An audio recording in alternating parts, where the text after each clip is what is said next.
Thank you for taking time out with Premier Sports Officials Association. Sean Johnston here from Omaha, Nebraska, bringing you 2024-2025 basketball training tape number 1. Today's topic is basic expectations when it comes to middle school and youth basketball officials. This training tape is made for coaches, athletic directors, tournament organizers, and officials to help increase the education, terminology, mechanics, and signals consistency. All right, so as basketball players start playing basketball, they start with youth, move up to middle school, advance to high school. Basketball officials do the same exact thing. We start with youth, move up to middle school, and then move up to high school basketball. The great thing about officiating is we can continue to officiate beyond many years to now give back to other basketball officials, to give back to new basketball players, to give back to new coaches. So officials, basic expectations before getting to the site. Confirm with your partner, text them, call them, email them. Make sure you guys are on the same page of how many games you guys are working, the location, the court, and what time you will arrive. It sets everybody at ease, and it's the first step of professionalism of I am getting a partner that's doing it the right way. The next, put your address of your site in a map app to confirm time, distance, construction, accidents. The great thing about these apps, they give us real-time routes. There may be an accident that shuts down the interstate, so now you're going to take the side roads. There might be construction. A 2-lane road is now a 1-lane road. It's going to have you avoid it. That way you get to your site on time as you planned, stated with your partner. And then the third, check your bag that you have all equipment. I'm guilty. I have forgotten shoes before. I have forgotten a whistle before. I have forgotten pants before. But now I learn from that. So learn from others' mistakes. Check your bag that you have all equipment. It is asked, do we wear shorts or do we wear pants? Middle school expectation, pants. CYO, Pal League, pants. Youth basketball, shorts are okay, but if both partners want to wear pants to send the message they are there to do a professional job, it is okay to wear pants as well during youth basketball. Now we're at the site. What is the pregame for at the site? You're on your court 15 minutes prior to the first game. So in youth basketball, there is always a site supervisor. Imagine being in charge of 8 courts. You got 16 teams. You got 16 officials. 15 minutes prior to the game, and only 8 officials are there. We're texting, we're calling, we're trying to figure out where people are. Don't put that extra anxiety on an athletic director or site supervisor. Be at the court 15 minutes prior, boom, check.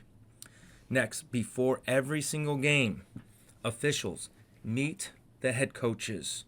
You might have some times where the coach is like, hey, we're warming up, can I get there in a minute? Sure. But you want to meet the head coaches, make a human contact, address legal equipment, address how you would expect the head coach to communicate with the officials throughout the game, and discuss sporting behavior. Encourage the coaches to be positive role models, and if they see a player gain on the edge, it's best the head coaches react rather than waiting for officials to react. Next, remove any dangerous jewelry. So even the first week of middle school basketball, earrings are in. Earrings have to be taken out, even if they just became pierced. They cannot wear a Band-Aid over it as well. Spectators, fans, parents listening to this, purchase spacers. So my daughter just got her ears pierced last year during the basketball season. We always had her change it out for spacers. We do not want those earrings poking the ear. And we have the Lance Armstrong bracelets. They have to come off. If an opponent's finger gets stuck in there, we could have a broken finger. Yes, it has happened before. So if you have officials that ask your team to take off the jewelry and dangerous equipment, please don't fight them. They're actually doing something to prevent and help the players. Officials, let's be consistent. Get the jewelry and dangerous items off the players so we're never held liable if in case that 1% thing does happen. Have players' shirt tucked in. Coaches, what would you think if officials officiated a game with their shirts untucked? You would probably think they're not good, they're not there for the right reasons, they're collecting a check. Players, have your shirts tucked in. Right? It's going to help look professional.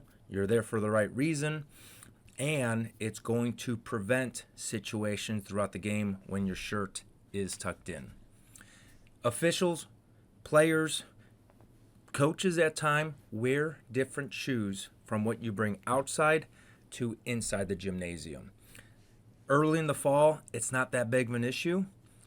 Definitely during the winter, when we have snow, when we have ice, when we have the salt on our shoes, if we bring that into the gymnasium, the sites do not continually wash the courts. Eventually it's going to build up. It's going to be dangerous playing surface. It's going to be slippery. So please get in the habit now to bring different shoes from outside to inside. So only shoes on the basketball playing court are shoes that are clean and not bring in dirt from outside. So again, a huge goal this year and many years to follow with Premier Sports Officials Association is consistency. In my first 12 years of running the association, the number one word of what can we do to be better? Consistency. So we're going to talk about the basic expectations when it comes to mechanics, signals, terminology to take huge strides to be more consistent from game to game, official to official, level to level. We can still be consistent. Mechanics. Switch on shooting fouls. The reason why, if you don't switch on shooting fouls, you are always going to be calling fouls against the same team. People always say, oh, we'll switch at halftime. Guess what the players do? They switch at halftime. Every shooting foul, switch. Throw-ins at appropriate locations. So I have a diagram up here. There's only 4 designated spots after a foul or violation in the front court. Exception, out of bounds. But these 4 spots are important. Coaches have developed plays to run inbounds based on these 4 spots. So officials, if you are the lead official on the left side, the ball went out of bounds or there's a violation or there's a foul on the right side, switch sides. Lead, come to this side. Trail, come to this side. Yes, I know it is extra steps, but we are there for the game and to serve the players and coaches. So please, these players and coaches have been practicing since October, putting in place, putting themselves in the optimal position to get points and win a game. Let's do our part and allow them to take advantage of what they are teaching their players. Lead official, being ahead of the players and wide. We don't want to run up the middle of the court. We need to be running outside the three-point arc as a lead official. 2-person mechanics, middle school, and youth. The expectation is lead official, get ahead of the players, stay wide outside the three-point arc. Don't come inwards until you get to the baseline. Trail, play behind. Work at the 28-foot line when you're in the front court. Yeah, I was watching youth basketball last weekend, and officials are staying at the half-court division line. Sometimes, unfortunately, they're at the opposite free throw line. Do not put yourself in that situation, officials. You will stick out for the wrong reasons. You will be noticed, and not seen. So be seen doing the proper mechanics. Trail officials, staying behind the players. Once this ball settles in the front court, work 28-foot line, and yes, you can even get as deep as the free throw line extended. All the time, officials box in the players. Throw-ins, we don't want to be in the inside for two-person. You have the sideline. Trail, nobody behind you. If there's a long inbounds pass into the backcourt, you want to be able to officiate that. Box in players. Next portion, basic expectations for consistency. When we have a whistle blown, your goal is to stop the players from playing, number one. And number two, you are getting everybody's attention. That is what we are doing. Again, a loud whistle is now having you be seen. Now you have to communicate what the players did. So if you have a closed hand, you are communicating right away, foul. If you have an open hand, you are communicating right away, violation. And it has to be high in the air so everybody can see your hand.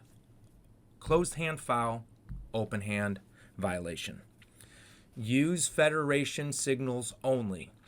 When you get into the rule book and when you look at this diagram here, there is no signal for over the back. There is no signal for reach. The reason for that, they are not violations or fouls. Those are actually legal acts. Only use the 7 common foul signals. Only use the violation signals in the rule book. Next signal, resumption of play. What, how, where is that ball going to be next put in play? Free throw, end line, baseline, sideline, front court, back court. Those are all important pieces of information. Okay, so have consistent signals, resumption of play. And then strong reporting.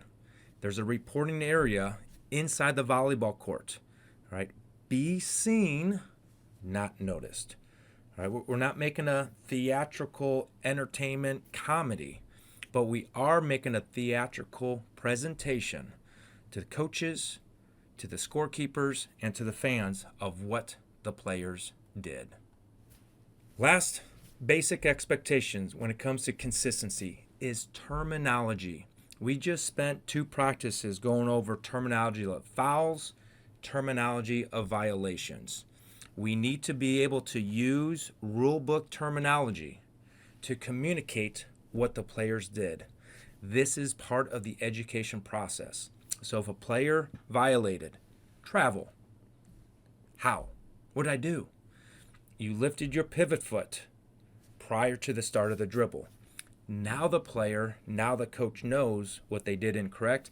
Now they could either change it in the game, or if we are consistent as officials, and that one team has 10 officials saying travel, pivot foot was lifted prior to the start of the dribble, now they can look for a drill, such as the Kentucky dribble drill, to work on keeping that pivot foot down until that dribble starts. If it's a foul, block, defender moving forward. So just don't say block. Let that defender know why it was a block. Terminology, communicating what the players did to help grow understanding the rules to make players better. And if coaches hear the same message from different officials, they will put that into the next practice so they become better. Call fouls that place an opponent at a disadvantage or in danger. All right. I say this all the time. I do officiate 3rd grade basketball exactly the same as I do men's college basketball. Understand, 3rd graders, they're not able to take contact nearly as well as college men's. Their awareness, their balance, how much their body can take is different. So a contact in a 3rd grade game is going to be a foul because that 3rd grader more likely is going to be at a disadvantage. Contact in a college men's game more likely might be incidental contact because after that contact, they're in equal favorable position. But in youth and middle school basketball, If we have a crash in the lane, players go down to the ground, we need a foul. Block, charge, something. If we do not call crashes in the lane, it's going to increase physicality and somebody will get hurt. Contact that loses possession of the ball needs to be a foul. And we're not saying contact with the ball. We're not saying contact with the hand in contact with the ball. We are talking body-to-body contact that loses possession of the ball. We need a foul. We need the defense to be completely legal and offense creating all of the contact. All right, so do not let these games get out of control at middle school and youth basketball. A lot of time in youth basketball, the clock is running. Right? Use that time just because the clock is running not to call fouls. We need fouls to keep the game safe and probably more importantly to educate what is legal and illegal. So what I'm going to have here, I'm going to have a few minutes of a youth basketball game where average officials are working, and then 2 minutes of a youth basketball game where great officials are working, because I want to show the difference of the basic expectations when it comes to youth and middle school basketball. So this is average basketball officials. Number one, some are in shorts, some are in pants. We have white socks, majority black shoes, awesome. We have a collared shirt, and the shirts don't match. So are they there to do a job? Absolutely, thank you. But we get to control the difference between average and great. Have everybody have black pants. Everybody black shorts. Everybody majority black shoes, black socks, and no collar, and have shirts that match the crew. Body language is huge. Hands in pocket is a sign of not wanting to be there. Jewelry, if players can't wear it, officials shouldn't wear it. We should not be wearing earrings. We should not be wearing wristwatches. Again, average officials do. Glad you're there. But if the players can't wear it, we can't wear it. Good job having the players' shirts tucked in. This is what we want to avoid of standing in the middle of the basketball court. You will get in the way and you do not have optimal angles of seeing plays. As we go back here on this foul call, we're going to have a good job of blowing the whistle, but this is what we're talking about, having the arm high in the air. You don't want to just keep it at a 90-degree angle. And then now we need to let the players know what they did. So this official is just blowing the whistle, saying the number. What did the player do incorrectly? So yes, foul, good job blowing the whistle. But now let's take it to the next level, communicate why it's a foul, connecting it to terminology. All right, so another example, we do not want to be at the division line. We want to be up towards a 28-foot line when it comes to officiating youth basketball. Now we're going to switch the game and take a look at other officials that would be considered more towards great middle school youth basketball officials.